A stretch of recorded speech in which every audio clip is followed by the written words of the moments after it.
Hello everyone, मैं लक्ष्मण सिंह चौहान आप सभी छात्रों का फिर से आपके अपने आईटी हंट चैनल पर स्वागत करता हूं। आज के इस पाइथन ट्यूटोरियल क्लास में we will discuss about the recursive function. आज हम लोग एक फंक्शन के बारे में बात करेंगे जिसे हम लोग रिकर्जन या रिकर्सिव फंक्शन के नाम से जानते हैं। रिकर्सिव फंक्शन क्या है, इसके बारे में एक बेसिक सा कंसेप्ट आप ले लें। उसके बाद मैं आपको लाइन बाय लाइन जो कंटेंट लिखा है ऑन व्हाइट बोर्ड पे मैं एक्सप्लेन करूंगा, जैसे प्रीवियस लेक्चर में सभी क्लास में एग्जीक्यूट करता हूं, आपको एक्सप्लेन करता हूं। आइए पहले तो आप समझिए, फंक्शन में दो हिस्से हुआ करते थे, याद है आपको। एक फंक्शन का फर्स्ट पार्ट जिसे डेफिनेशन ऑफ फंक्शन कहते हैं, जिसे कॉल्ड फंक्शन भी कहा जाता था, एक्चुअल बॉडी ऑफ या एक्चुअल स्टेटमेंट ऑफ फंक्शन से कहा जाता था, और दूसरा होता था कॉलिंग, जिसे एग्जीक्यूशन ऑफ फंक्शन कहते थे।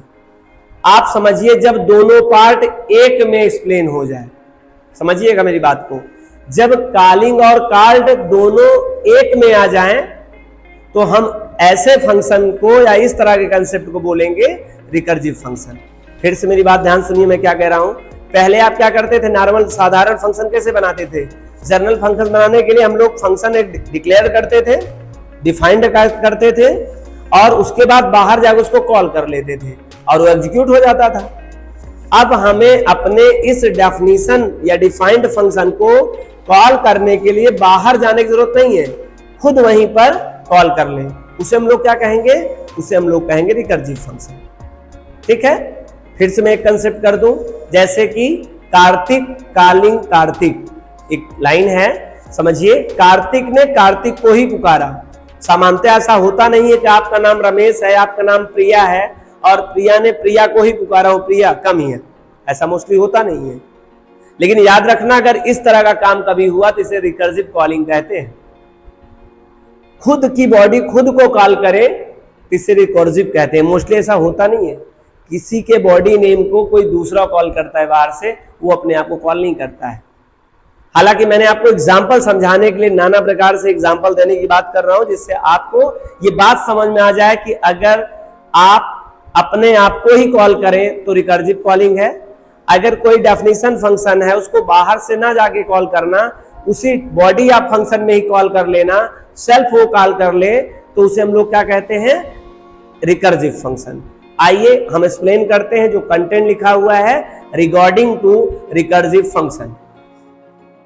रिकर्जन फंक्शन, पहली बात आप जानिए, कुछ लोग इसके रिकर्सिव कहते हैं, कुछ लोग रिकर्जन कहते हैं। दीज आर सेम थिंग्स, चाहे उसे रिकर्सिव कहें चाहे उसे रिकर्जन कहें। फंक्शन क्या है इसको बताने की जरूरत नहीं है, क्योंकि फंक्शन आप ऑलरेडी पढ़ रखे हैं। फंक्शन में ही एक कंसेप्ट है जिसे हम लोग कहते हैं रिकर्जन फंक्शन या रिकर्सिव फंक्शन। पहली लाइन देखिए, recursion is a user defined function. पहली बात तो आपको डाउट इस बात का नहीं होना चाहिए, फंक्शन का कोई टाइप नहीं है, क्योंकि function we are classified in two type in previous classes. हम लोग पिछली कक्षाओं में ही इन बातों पर अध्ययन कर रखा है कि फंक्शन दो ही प्रकार के हो सकते हैं, या तो वो यूजर डिफाइंड होंगे या तो वो प्री डिफाइंड होंगे। तो आपको इस बात का संदेह हो जाए या डाउट कर लें आप कि ये जो रिकर्सिव फंक्शन है पहले से बना बनाया फंक्शन होता हम लोग यूज करते, तो ऐसा नहीं है। अगर ऐसा नहीं है तो this is a not pre defined function, this is a user defined function, because we can also defined its own. User जैसे सामान्य सा फंक्शन वो डिफाइंड करता था, कॉल करता था, उसी तरह से ये भी फंक्शन अपने हाथों से फंक्शन का नाम देगा, फंक्शन का बॉडी आप लिखेगा, फंक्शन का एग्जीक्यूशन होगा। बस अंतर क्या है, साधारण या सामान्य जो फंक्शन डिफाइंड हम लोग करते थे उसमें दो हिस्से हुआ करते थे, फंक्शन का डेफिनेशन और फंक्शन का कॉलिंग, जो अलग अलग पार्ट में हुआ करते थे। फंक्शन की कॉलिंग उस फंक्शन के डेफिनेशन एरिया से बाहर हुआ करता था। आज हम आपको बताने वाले हैं कि ऐसा भी फंक्शन डिफाइंड कर सकते हो जिसमें आप उसी डेफिनेशन एरिया में उसको कॉल भी कर लो, आउटसाइड से कॉल करने की जरूरत नहीं होती है। अब function defined calling its own body area is called recursive function और recursion function. I know that आपको रिकर्सिव और रिकर्जन धीरे धीरे बात समझ में आ रही है, अभी एक लाइन कंप्लीट हुई है, आगे चले। Recursion is a user defined function, ये बात क्लियर हो गया। This is a not pre defined function, this is a user defined function. और अगर यूजर डिफाइंड फंक्शन है तो इसका मतलब है कि डेफ हमें लिखना पड़ेगा, फंक्शन का नाम हमें डिक्लेयर करना पड़ेगा, ऑब्जेक्ट डिक्लेयर हमें करना पड़ेगा, बॉडी ऑफ स्टेटमेंट हमें राइट करना पड़ेगा। बस अंतर यह है कि कॉलिंग करने के लिए आपको बाहर न जाके उसी डेफिनेशन में, उसी बॉडी ऑफ फंक्शन में वहां कॉलिंग भी कर लेना होगा। बस कंसेप्ट में ये अंतर है। आगे, and it is also known as recursive function in Python programming language. मैं आपको इस बात को क्लियर कर देना चाहता हूं, recursion or recursive, this is a not only used of the Python programming language, it is also used the previous programming language such as C language, C++, Java. Recursive is not new concept for Python. ये extended चीजें हैं, पुरानी चीजें हैं, पहले से आ रही हैं। जैसे कि लूप का कंसेप्ट है वो पैथन का ही नहीं है, बहुत सारी प्रोग्रामिंग लैंग्वेज यूज होता था, यहां भी यूज हुआ। इफ डिसीजन कंट्रोल स्टेटमेंट कोई पैथन का नहीं है, बहुत सारे प्रीवियस प्रोग्रामिंग लैंग्वेज यूज होता था। फंक्शन भी कोई आपके पैथन का नहीं है, बहुत सारे प्रोग्रामिंग लैंग्वेज यूज होता था। हाँ, कुछ चीजें अलग हैं जो पैथन ने स्वतः अपने ही प्रोग्रामिंग लैंग्वेज यूज किया है। जैसे लैम्डा फंक्शन, इससे पहले फंक्शन नहीं होता था। और बहुत सारी चीजें हैं, मैं आपको प्रीवियस बताने में टाइम लगेगा। अगर आप लेक्चर कंटिन्यू देख रहे हैं तो आपने देखा होगा बहुत कुछ ऐसी चीजें हैं जो आपको पैथन ने न्यूएस्ट दिया है। जैसे आपने देखा होगा ये जो सीक्वेंस डाटा टाइप, डिक्शनरी, तमाम तरह के डाटा टाइप या क्लास टाइप जिसे आज कहने लगे हैं आप, ये सब आपकी पैथन ने नया इनबिल्ड किया है। और बहुत नए नए प्रकार के आर्गुमेंट भी प्रोवाइड किया है, और नेस्टेड फंक्शन भी आपको ये प्रोवाइड किया, जबकि और प्रोग्रामिंग लैंग्वेज नहीं करते थे। फंक्शन डेफिनेशन के अंदर फिर से फंक्शन डेफिनेशन बना लेना, ये और प्रोग्रामिंग लैंग्वेज में अलाउ नहीं होता था। It is only allowed to Python programming language. और ये तमाम चीजें हैं, बस आपको मैं क्लियर ये करना चाहता हूं, आपको इस बात का संदेह हो जाए कि रिकर्सिव फंक्शन पाइथन ने ही प्रोवाइड किया, तो ऐसा नहीं है। और मैं ये बताना क्यों चाहता हूं, क्योंकि आपसे इंटरव्यूज में या कहीं पर भी अलग प्रोग्रामिंग लैंग्वेज से भी अगर रिकर्सिव पूछ लिया जाए तो आपको यह बताने की जरूरत नहीं है कि I am not known about the C language, C++, Java etcetera etcetera, बोलिए आप। क्योंकि जो रिकर्जन यहां है वही रिकर्जन वहां है, जो लूप यहां है, कंसेप्ट कभी नहीं बदला है, मात्र सिंटैक्स और कुछ कीवर्ड बदले हो सकते हैं, कंसेप्ट कभी नहीं बदलेगा। जो रिकर्जन का, फंक्शन का, डिसीजन कंट्रोल स्टेटमेंट का, लूप स्टेटमेंट का, ऑपरेटर का, वेरिएबल का, क्लास टाइप का या डाटा टाइप का जो रूल सब में है वो इसमें भी। एक प्रोग्रामिंग लैंग्वेज अगर आप ईमानदारी सीख लें तो आप कह सकते हैं कि आप सभी प्रोग्रामिंग लैंग्वेज जानते हैं। पाइथन प्रोग्रामिंग लैंग्वेज अगर आप कंटिन्यू लेक्चर देख रहे हैं इस चैनल पे तो आप ये मान चलिए आपको C भी आता है, C++ भी आता है, आपको जावा भी आता है, आपको विजुअल बेसिक भी आता है। लेकिन याद रखना कोर एडवांस अभी हम लोगों ने पढ़ा नहीं है, ऊप्स बेस, तो ऊप्स बेस जब पढ़ लेंगे तो आप डेफिनेटली कह सकते हैं।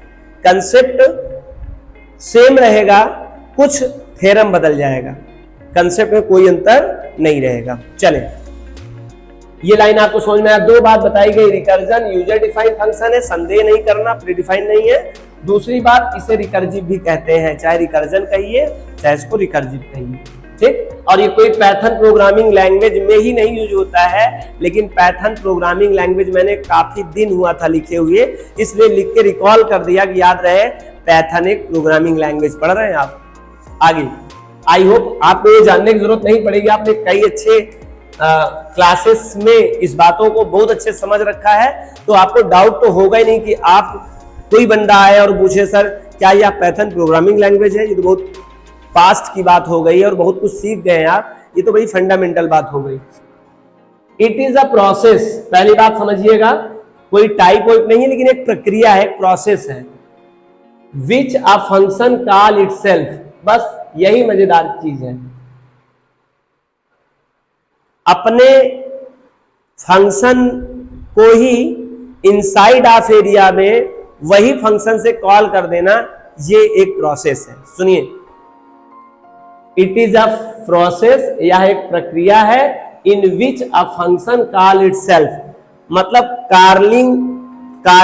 कार्तिक कॉलिंग कार्तिक, रमेश कॉलिंग रमेश, प्रिया कॉलिंग प्रिया, मतलब वही डेफिनेशन ने अपने को ही पुकार लिया।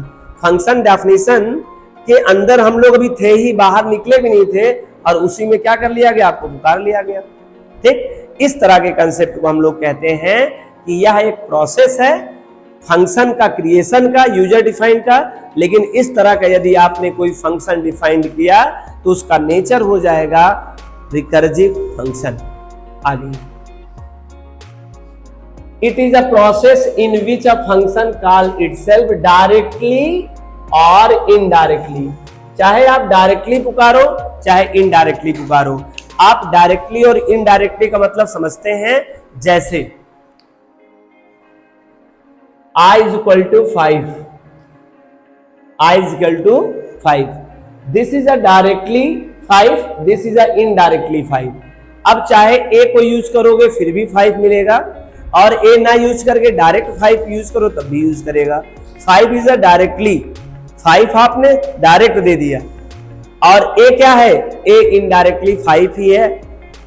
अब अगर नीचे लाइन में आके आप a प्लस 5 करते हो तो बात वही होगी, कोई 5 प्लस 5 करे या a प्लस 5 करे, दोनों सेम चीज है। अगर किसी को ऑब्जेक्ट के थ्रू एक्सेस करते हो तो this is a indirectly way, और किसी को कांस्टेंट के थ्रू अगर कर रहे हो तो उसे हम डायरेक्टली कहते हैं। फिर समझिएगा, आपके नाम से मैं आपको पुकारूं, इसे कहते हैं इनडायरेक्टली कॉल यू। आपके बॉडी से या आपको आपके नाम से ना पुकार के आपको बॉडी के साथ में खींचूं या वैसे बोलूं तो दिस इज डायरेक्टली, ठीक है, नाम के थ्रू नहीं। डायरेक्ट अगर मैं आपसे मिलूं या आपसे मुलाकात करूं, ये हुआ डायरेक्टली। इनडायरेक्टली मतलब होता किसी और तरीके से, और शायद ये बात ना समझ में आया तो आप ये समझिए, ये आसानी समझ में आया होगा। 5 डायरेक्टली और ये क्या है, इनडायरेक्टली है। ठीक है, आप ए जहां यूज करोगे, अंदर की बात ये है कि उसे ट्रीट किया जाएगा 5 ही, लेकिन 5 इनडायरेक्टली है और ये क्या है, डायरेक्टली है। ठीक, इन अ पाइथन प्रोग्रामिंग लैंग्वेज, फिर से एक बार मैंने पाइथन प्रोग्रामिंग लैंग्वेज रिपीट किया तो 2 बात समझ में आया। रिकर्जन एक यूजर डिफाइंड फंक्शन है जिसे रिकर्सिव भी कहते हैं, और यह एक प्रोसेस है फंक्शन क्रिएशन का जिसमें स्वतः ही फंक्शन कॉल कर लेता है अपने आप को, अंदर ही, बाहर जाके नहीं। सामान्यतः फंक्शन को बाहर से जाके कॉल किया करते थे हम लोग। पहली बार ऐसे लेक्चर में हम लोग पढ़ रहे हैं कि जहां फंक्शन बन रहा है उसी में फंक्शन अपने आप को कॉल कर रहा है। ठीक, आगे, इट इज अ मेथड, यह एक तरीका है ऑफ द प्रोग्रामिंग या कोडिंग का, a problem in which the function call itself 1 or more time its body. किसी समस्या का, भाई अगर कोई कंसेप्ट बना हुआ है या रिकर्सिव आपको बताया जा रहा है या रिकर्सिव कंसेप्ट है तो किसी प्रॉब्लम के सलूशन के लिए होगा। याद रखिए, this is not usable function, ऐसा नहीं कि नॉन यूजेबल है। हर एक चीज का अपना एक महत्व होता है और अपना एक वर्क होता है स्पेशल, तो इनका भी अपना एक स्पेशल टास्क है और इनका उपयोग हम लोग करते हैं बिल्कुल प्लानिंग के साथ में। आगे की लाइन में बात क्लियर हो जाएगी कि इनको यूज करने से बेनिफिट क्या है, और कुछ लॉस भी है, अलग बात है। आगे, तो यह एक मेथड है जिसकी मदद से हम लोग अपने प्रॉब्लम को सॉल्व करते हैं प्रोग्रामिंग की मदद से, और इसमें क्या करते हैं, हम फंक्शन बॉडी में ही उस फंक्शन को कॉल कर लिया करते हैं। लगातार केवल एक बात मैं समझाने की कोशिश कर रहा हूं, फंक्शन डेफिनेशन के अंदर ही अगर वह फंक्शन कॉल कर लिया गया है तो उसे हम लोग रिकर्सिव फंक्शन कहते हैं। सामान्यतः ऐसा नहीं होता था। प्रीवियस के जितने भी लेक्चर आपने पढ़े और जानते थे, फंक्शन को डिफाइंड कर लेते थे, फंक्शन को कॉल बाहर से किया जाता था।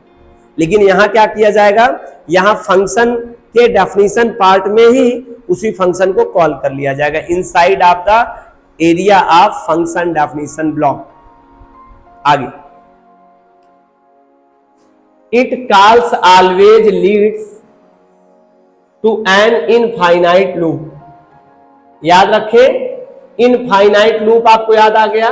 आई होप आप सबको इनफाइनाइट तो छोड़िए लूप पता होगा। लूप मीन्स होता है repetition process. If we want to repetition process task perform of the function. अभी तक आपने लूप में पढ़ा था कि ग्रुप ऑफ स्टेटमेंट को हम जितनी बार रिपीट करना चाहते हैं तो लूप में फंसा देते तो वो काम होता था। अगर हम लोग किसी ग्रुप ऑफ स्टेटमेंट को फंक्शन के अंदर रिपीट करना चाहते हैं तो हमको क्या बनाना पड़ेगा, हमें बनाना पड़ेगा रिकर्सिव फंक्शन। लूप अगर आपको नहीं समझ में आ रहा है तो आप लूप इसी चैनल पे आपको लिस्ट में मिल जाएगा, डिस्क्रिप्शन लिंक, आप वहां पे लूप जरूर एक बार पढ़िएगा। जो पहला लेक्चर होगा व्हाट इज द लूप, हालांकि मैं वहां तो नहीं एक्सप्लेन कर पाऊंगा जाके, लेकिन मैं एक लाइन आपको बताऊं कि आपको लूप कैसे समझ में आए। आप देखिए हमारे पास क्या है, एक बड़ा सा लूप है जिसे हम लोग ईयर कहते हैं, साल कहते हैं। अब उस साल में 12 महीने लगा दिए गए हैं।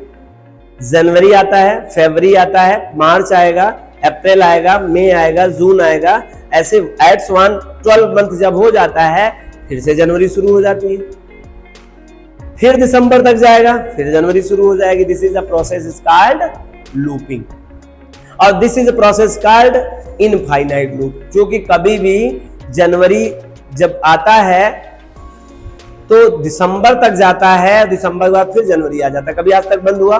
सोचिए आपके बर्थ से लेके आज तक ये जनवरी और फरवरी का काम खत्म हुआ क्या? न खत्म हुआ है, ना आगे अगर इस सिस्टम में चले हम लोग तो ना आगे खत्म होगा। This is a looping concept. अच्छा, ईयर के अंदर मंथ जो है ना, मंथ भी क्या है, एक लूप का ही प्रोसेस है। इनसाइड आप इनर लूप कह सकते हो। ईयर के अंदर क्या काम करते हैं, मंथ रहते हैं, और मंथ में भी जनवरी की बात करें, जनवरी में नंबर ऑफ 31 डेज होते हैं। देख लीजिए, एक दिन हुआ, सुबह शाम हुआ, फिर सुबह फिर शाम हुआ, फिर सुबह शाम हुआ। आप समझ सकते हैं ईयर के अंदर जो मंथ है, मंथ के अंदर जो डे फंसे हुए हैं वो भी एक लूप के कंसेप्ट है। ईयर के अंदर मंथ है, मंथ के अंदर वीक है, और वीक के अंदर क्या है, डे है, और डे के अंदर दिन और रात है। जो काम कंटिन्यूअसली चले उसे हम लोग क्या बोलते हैं, इनफाइनाइट कहते हैं। ठीक है, आगे। और लूप तो आप बहुत अच्छे जानते हैं, मैं केवल कंसेप्ट बताया। लूप क्या है? लूप एक कंप्लीट प्रोसेस है जब ग्रुप ऑफ स्टेटमेंट को हमें रिड्यूस करना हो, जैसे स्टेटमेंट को हमको कम करना हो, वही काम अगर मुझे बार बार करना है तो हमें लूप का निर्माण करना चाहिए, और लूप के अंतर्गत वो स्टेटमेंट रख दें। अब लूप को एक कंडीशन में रख दें, लूप की कंडीशन ट्रू होती है तो स्टेटमेंट भी सही हो जाएगी, ट्रू हो जाएगी, सही हो जाएगी। आप जरा देखिए, मैं जहां पर आपको इस दुनिया से आपके उस दुनिया में क्लास ले रहा हूं, यहाँ पे फैन है और फैन लगातार कंटिन्यूअस राउंड कर रहा है। आप समझिए दिस इज अ लूप। अब इसमें 3 पंखुड़ी लगा दी गई हैं, और बार बार पंखुड़ी को मूवित करना है, हवा तभी तो लगेगी। और इसके लिए एक कंडीशन दे दिया गया, इलेक्ट्रिसिटी। इलेक्ट्रिसिटी आ रही है, ये पंखुड़ी मूव कर रही है, आ रही है, मूव कर रही है, आ रही, मूव कर रही है। कब तक ये मूव करती रहेगी? जब तक इलेक्ट्रिसिटी रहेगी। जब इलेक्ट्रिसिटी डिस्कनेक्ट हो जाएगी तो आपकी ये पंखुड़ी क्या हो जाएगी? बंद हो जाएगी। आपने यही तो लॉजिक लगाया है कि बार बार पंखुड़ी ऐसे मूव करने से, आपने देखा होगा मैनुअल फैन यूज किया होगा। मैनुअल फैन आप जब जब यूज करना चाहते हैं वो आपको हवा देता है। यही काम आपने अपने ही विवेक के माध्यम से, आपने अपने इंटेलिजेंस के माध्यम से फैन का निर्माण किया। बस उसके लिए कंडीशन लगा दिया, जो इलेक्ट्रिसिटी मिलती रहे तो मूव करते रहना। This is a looping process. I hope आप सभी स्टूडेंट्स प्रीवियस लेक्चर में लूप पढ़े होंगे, तो हमें ये बताने में आपका टाइम वेस्ट लग रहा है कि आपको समझ में आ गया है, उसे बताने की जरूरत नहीं है। नहीं, अगर आपने पढ़ा है तो लेक्चर जरूर पढ़िएगा लूप स्टेटमेंट, जो आपको क्लियर समझ में आ जाएगा लूप क्या है। आगे बात करेंगे। It is called always lead to an infinite loop. यह एज अ इनफाइनाइट लूप जैसे काम करता है, मतलब आप जब तक चाहें इसको लूप को चला सकते हैं, बार बार वही काम करता रहता है। We can say that it is an alternative for a loop in logic। आपको काम बार बार करना हो, रिपीट करना हो, अल्टरनेटिव मतलब होता है उसके स्थान पर। ठीक है, अगर आपको लूप नहीं यूज करना है और बार बार रिपीट स्टेटमेंट कराना है तो only one method you have is called to recursive function. कोई पूछे आपसे इंटरव्यू में कि बताइए ग्रुप ऑफ स्टेटमेंट मैंने लिखा है लेकिन मैं इसे 100 टाइम रिपीट कराना चाहता हूं लेकिन लूप का यूज ना करें, तो मोस्टली आप कहेंगे सर ऐसा ना हो पाएगा। क्यों? क्योंकि लूप से ही तो बार बार रिपीट करते थे हम लोग। तो आप अगर लूप नहीं यूज करना चाहते हैं और यदि इस तरह का कोई प्रश्न पूछता है तो आप तुरंत आंसर के yes I can do it with the help of recursive function we can the repetition task perform a single body whenever या during the condition is satisfied. जब तक कंडीशन सेटिस्फाइड होती रहेगी तब तक वह स्टेटमेंट एग्जीक्यूट होता रहेगा और जब कंडीशन सेटिस्फाइड नहीं होगी तो वो क्या हो जाएगा, लूप बंद हो जाएगा। ठीक है, आगे चलिए। इट यूज फॉर रिड्यूस, अच्छा ये कंप्लीट बात हो गई। हाँ, it use for reduce length of statement. कोई कहे इसका उपयोग क्यों करते हैं हम लोग, reduce the length of statement. I know that आपको लूप भी पता होगा, मैं पूछूं लूप का यूज क्यों किया जाता था, एग्जैक्ट यही आंसर होगा, रिड्यूस द स्टेटमेंट। एकदम सेम लग रहे हैं दोनों ना, एग्जैक्टली लूपिंग का कंसेप्ट सेम, रिकर्सिव का कंसेप्ट है, बस वो किसी एक कंडीशन के बेस पे काम करता था। यहां भी एक कंडीशन अंदर हमको इफ लगाना पड़ेगा, डिसीजन स्टेटमेंट लगा के हम लोग इस काम को करेंगे। आगे चलिए। It is use for reduce length of statement. यह आपके लाइन को, स्टेटमेंट को कम कर देगा। सर कैसे कम कर देगा? आई लव माई इंडिया मुझे 1 लाख टाइम लिखना है। अगर मैं चाहता हूं 1 लाख टाइम, 1 लाख बार मुझे आई लव माई इंडिया दिखे छपा हुआ, तो सामान्यतः आप क्या करेंगे, 1 लाख बार लिखना पड़ेगा, तभी तो आप रन कराएंगे तो 1 लाख बार काउंटेबल करेंगे तो दिखेगा। लेकिन आप कहेंगे sir I have a technique is called loop technique. Sir I love my India, मैं लूप के अंदर एक लाइन लिखूंगा और 1 लाख 1 करोड़ 1 अरब बार वो प्रिंट कर देगा, हमको बार बार प्रिंट कराने की जरूरत नहीं है। डेफिनेटली वही कंसेप्ट यहां भी है, जो काम लूप किया करता था, reduce the statement. If we want to repetition task perform, यदि किसी काम को रिपीट वही काम कराना चाहते हैं, then use to loop statement. So that is also called to repetition loop repetition statement or iteration। इसीलिए लूप को इटरेशन और रिपीटेशन कहते थे। एग्जैक्ट वही काम यहां भी है। अगर if we want to the same task perform in continuously, अगर वही काम आप बार बार करना चाहते हैं, पुनरावृत्ति में कराना चाहते हैं, then use to recursive function. तब आप क्या यूज कर लीजिए, रिकर्सिव फंक्शन, यही बताया गया। अच्छा आगे, code. It's use for reduce length of statement या कोड। आप अपने कोड को कम कर सकते हैं, जो काम आप ज्यादा करना पड़ता है, 1 लाख लाइन लिखने से आपका स्पेस ज्यादा रहेगा, वही 1 लाइन लिख के काम हो जाएगा, तो आपका रिड्यूस स्टेटमेंट नहीं हो गया, कम हो गया ना स्टेटमेंट, या कोड कम हो जाएगा। यस, यही इसका कहने का मतलब है। एंड इंप्रूव रीडेबिलिटी, और कम हो जाने की वजह से क्या हो जाएगा, रीडेबिलिटी बढ़ जाती है। अगर कोई चीज कम लिखा रहेगा तो इन आंखों से एक बार में ही हम लोग देख पाएंगे और अच्छे समझ सकते हैं। जरा आप समझिए, अगर एक कैमरे की साइज या मेरी साइज अभी आप मैं 70-80 मीटर का हो जाऊं, तो क्या आपको देखने में आसान रहेंगे हम? कोई भी चीज अगर बहुत बड़ी हो जाती है तो उसको देखना आसान नहीं होता, क्योंकि दिखती नहीं, हमारी आंखों के लेंस से बाहर चली जाती है। तो कुल मिला के यहाँ यही बात बताया गया है कि इंप्रूव रीडेबिलिटी। अगर आप कोड को छोटा लिख देंगे तो बहुत आसानी से हम अपनी आंखों से उस कोड को कंप्लीटली देख पाएंगे, और थोड़ा लॉन्ग हो जाएगा तो कहां देख पाएंगे। 1 लाख बार मुझे लिखना हो आई लव माई इंडिया, तो एक बार में मुझे कहां दिखाई देगा, वो पता नहीं कितनी स्क्रीन स्क्रॉल करना पड़ेगा। और अगर यही 1 लाइन लिखा गया तो आई लव माई इंडिया सीधे सीधे लिखा हुआ है, बात खत्म। तो ये इसका बेनिफिट है। आप यहां से इस लाइन को कह सकते हो this is a feature of, feature से शुरू आप कह सकते हो। अच्छा, इसे हम लोग कहते हैं रिड्यूस स्पेस कॉम्प्लेक्सिटी। एक टेक्निकल टर्म है, जब आप अपने स्टेटमेंट को रिड्यूस कर देते हो, कम कर देते हो, तो हम लोग इसे क्या कहते हैं, रिड्यूस स्पेस कॉम्प्लेक्सिटी। आपने ऐसा काम करके, मतलब आपने चाहे आप लूप यूज किए हो अपने प्रोग्राम में, चाहे आप रिकर्सिव फंक्शन यूज कर रहे हैं, आपने दोनों जगह एक अच्छा काम किया है अकॉर्डिंग टू सॉफ्टवेयर टेस्टिंग और डेवलपमेंट के हिसाब से, और वो कौन सा टर्म है? Space complexity. आपने जगह बचाया है, एक लाइन लिखने के बजाय आपने एक लाइन लिखा, दिखाई 1 लाख बार दे रहा है। This is a reduce space complexity. आपने क्या किया है? स्पेस को, कॉम्प्लेक्सिटी को रिड्यूस किया, कम कर दिया। नहीं ज्यादा लाइन हो जाता, ज्यादा बढ़ जाता तो आपके ट्रांसलेटर को वहां तक जाना पड़ता, तो टाइम टेकन प्रोसेस होता।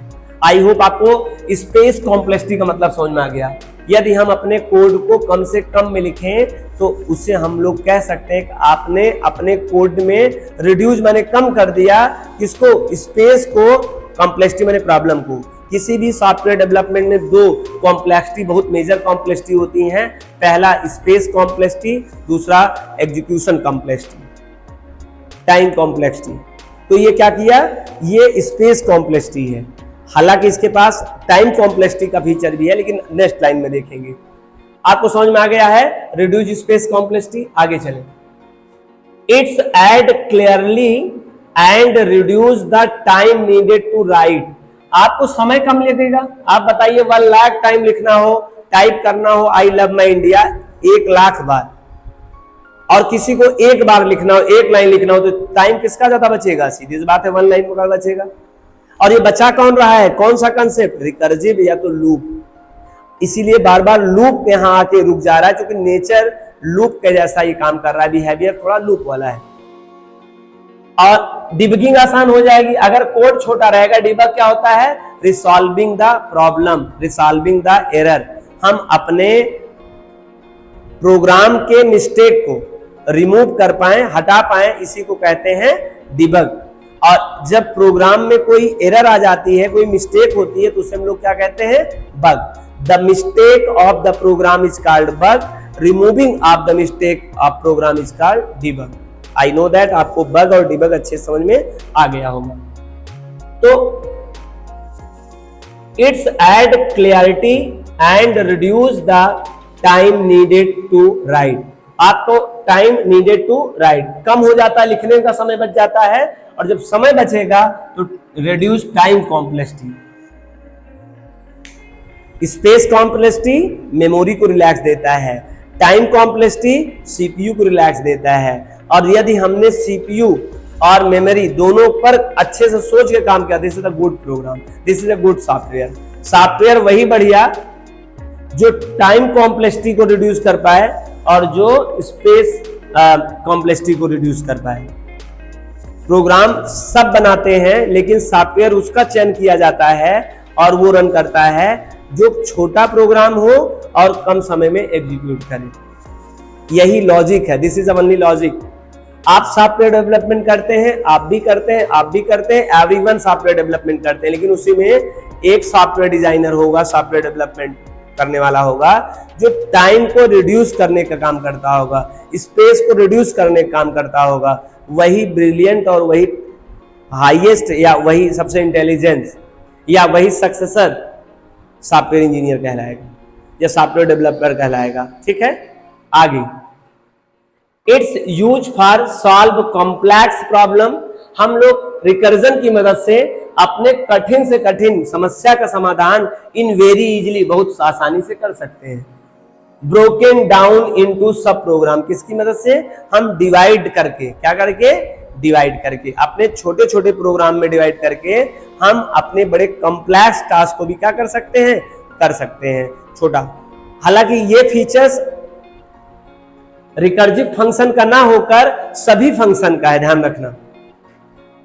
ये जो लास्ट जो अभी आपने लाइन पढ़ा, ये सभी का है, क्योंकि ये काम सभी करते हैं। समझिए, its use more memory, sorry, ये its use for solve complex problem in the very easily. Program की तुलना में फंक्शन जो होता है वो काफी अच्छा होता है, क्योंकि वो क्या करता है? Broken down into sub program. वो क्या करता है? बड़े प्रोग्राम को, जैसे आपको अर्थमेटिकल ऑपरेशन का प्रोग्राम बनाना है, तो आपने एक ही प्रोग्राम में addition, subtraction, multiplication, division, modulo division, exponential सब लिख डाला। अब आप रन कराएंगे तो आपको सब का आउटपुट दिखेगा। अगर किसी को नीड हो ओनली एडिशन चेक करने का या उससे सम प्राप्त करना हो, फिर भी इसका आपको दिखाएगा चीजें। और उससे दूसरी बात क्या प्रॉब्लम होगी, आपने प्रोग्राम ज्यादा बड़ा रख दिया होगा तो आपको इजीली रीडेबल नहीं होगा, इजीली आप डिबगिंग करने में आपको प्रॉब्लम होगी, है ना। तो इसलिए हम अपने प्रोग्राम के तुलना में फंक्शन की बात करें तो function broken down into sub program. ये जो लाइन है, ये जो लाइन है, ये विशेष रिकर्जन फंक्शन नहीं, सभी फंक्शन की है। अगर आप कहना चाहो तो आप कह सकते हो this is a features of advantage of recursive function.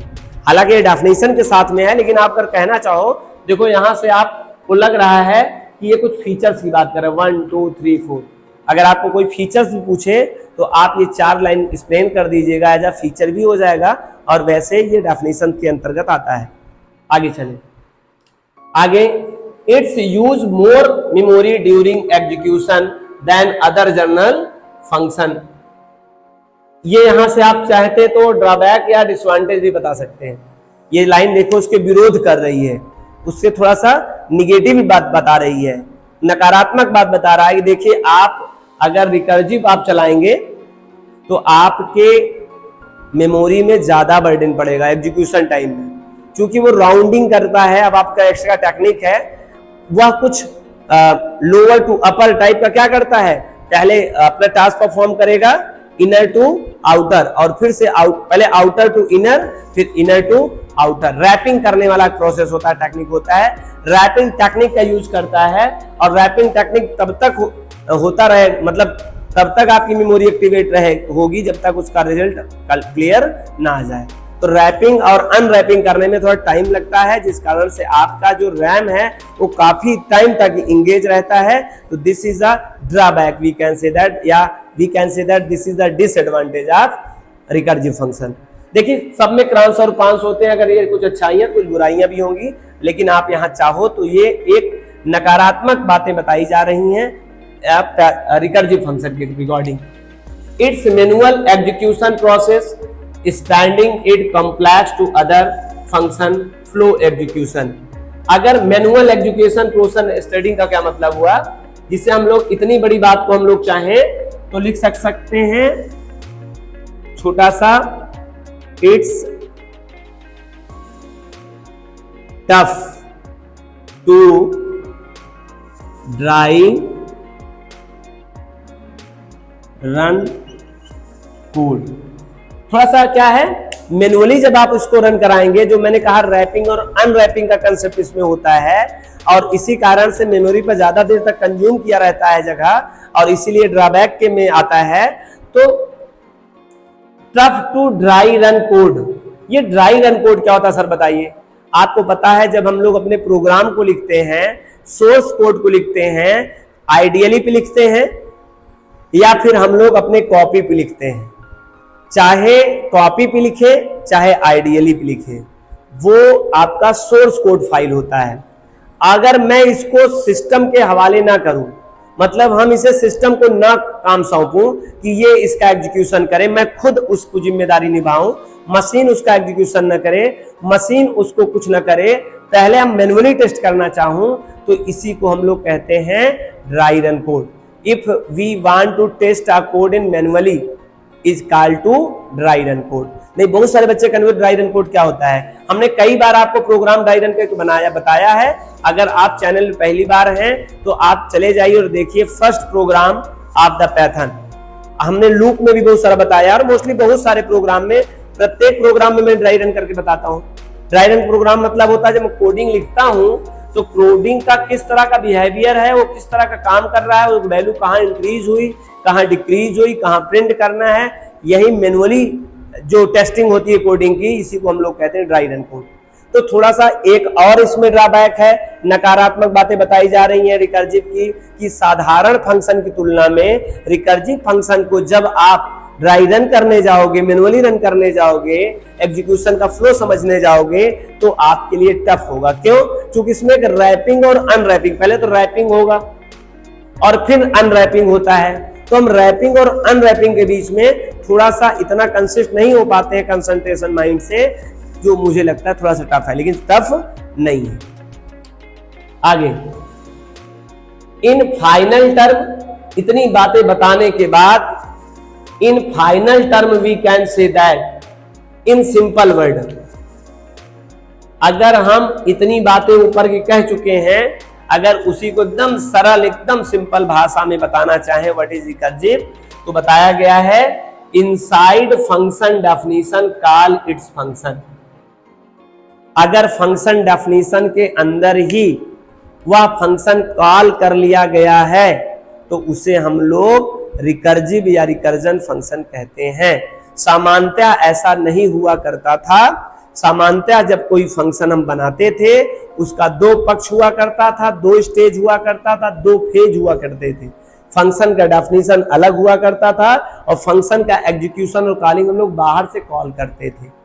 लेकिन इसमें क्या है, हम यहीं पर डेफिनेशन ऑफ फंक्शन के बॉडी ऑफ एरिया में ही उसको कॉल भी कर लेंगे। इस तरह का अगर बिहेवियर फंक्शन को आपको दिखे कहीं, तुरंत समझ जाइएगा कि यह फंक्शन क्या है, रिकर्सिव या रिकर्जन फंक्शन है। आगे, in final term we can say that in simple word inside function definition call itself function is called recursive और रिकर्जन। आई होप आपको रिकर्जन फंक्शन आपको आइडिया लग गया।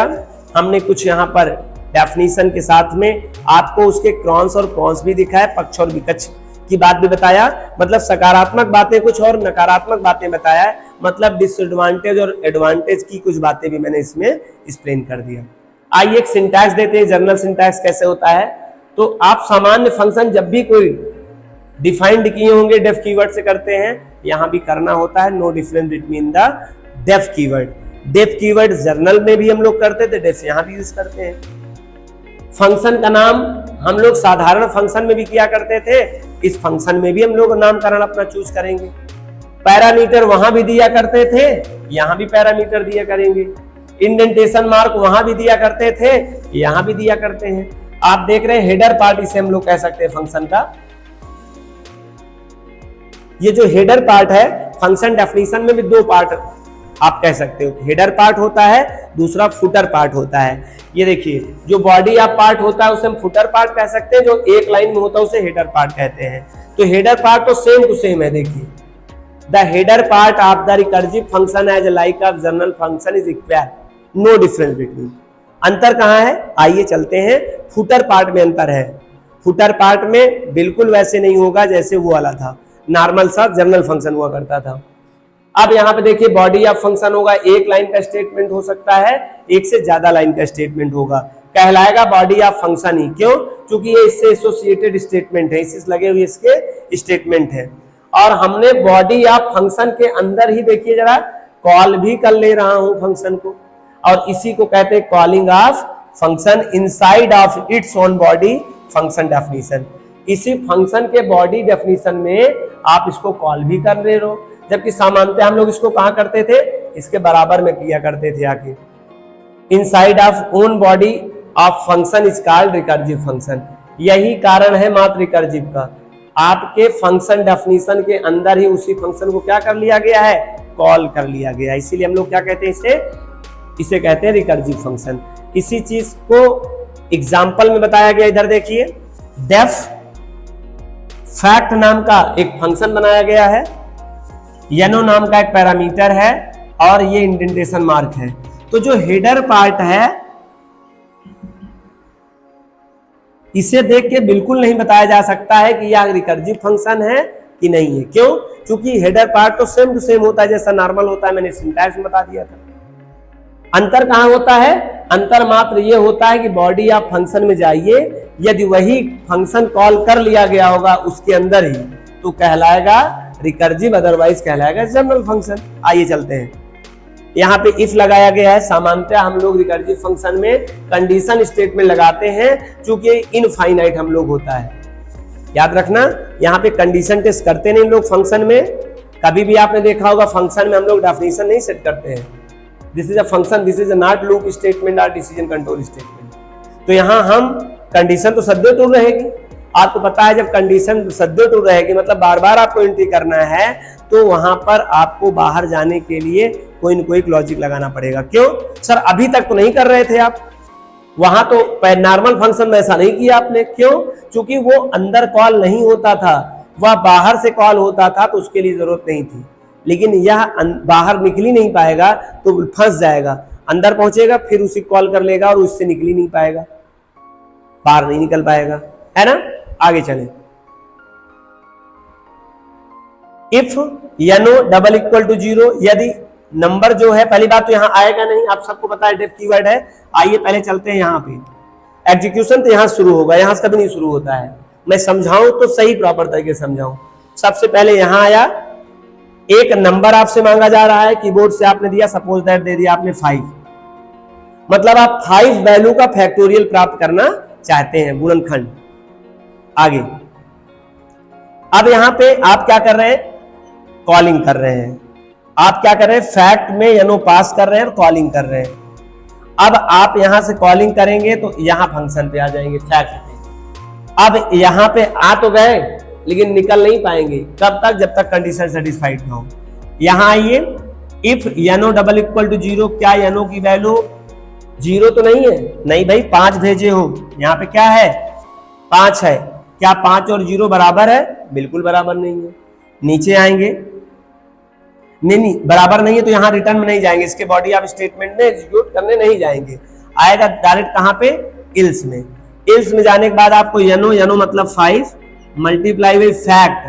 फैक्ट क्या है? अरे ये तो फंक्शन नेम है, फंक्शन के बॉडी में ही फंक्शन का कॉल माजरा है, ये है फंक्शन रिकर्सिव। फंक्शन डेफिनेशन में अगर फंक्शन कॉलिंग हो जाए तो ये क्या कहलाता है? ये करता है रिकर्सिव। और इसमें देखो आर्गुमेंट भी पास किया जा रहा है, क्योंकि यहां बताया गया था, देखिए आर्गुमेंट पास किया जा सकता है। आर्गुमेंट यहां पे यनो -1, यनो क्या यहां 4 पास हो रहा है, ठीक। अब ये रैपिंग होगा, ध्यान रखना कैसे होगा, मैं नेक्स्ट लेक्चर में आपको एक्सप्लेन करूंगा, क्योंकि बड़ा लॉन्ग वीडियो हो गया जिससे आपको कंफ्यूजन ना हो। हम रिकर्सिव फंक्शन का कंसेप्ट मतलब ड्राई रन करने के लिए नया लेक्चर आपके लिए आएंगे, वहां समझाएंगे। अभी आप ऐसा समझिए, रैपिंग क्या होगा? 5 multiply by 4, 4 multiply by 3, 3 multiply by 2, 2 multiply by 1, 1 multiply by 1। पहले ये रैपिंग होगा, फिर अनरैपिंग होगा, और लास्ट में आपके पास आउटपुट क्या आ जाएगा? जब आप 5 multiply by 4 multiply by 3 multiply by 2 multiply by 1 equal to 120। अब लास्ट में ये रिटर्न क्या करेगा? या फिर 120, और यहां पे क्या हो जाएगा? फैक्टोरियल नाम के रिसीवर ऑब्जेक्ट पर यहां स्टोर हो जाएगा 120, और 120 यहां छप जाएगा। आप इस प्रोग्राम को रन कर देख लीजिएगा। बिहेवियर और ड्राई रन जो मुझे बताना था, ड्राई रन कोड में टेस्टिंग आपको नेक्स्ट लेक्चर में एक्सप्लेन कर दूंगा। आई होप सभी स्टूडेंट को आज का लेक्चर रिकर्सिव फंक्शन पूर्णता समझ में आ गया। नहीं समझ में आया तो एक बार आप फिर से वीडियो को रीप्ले करके देखिएगा और सिंटैक्स को देखिएगा, उसके एग्जाम्पल को एक बार रन कराइएगा।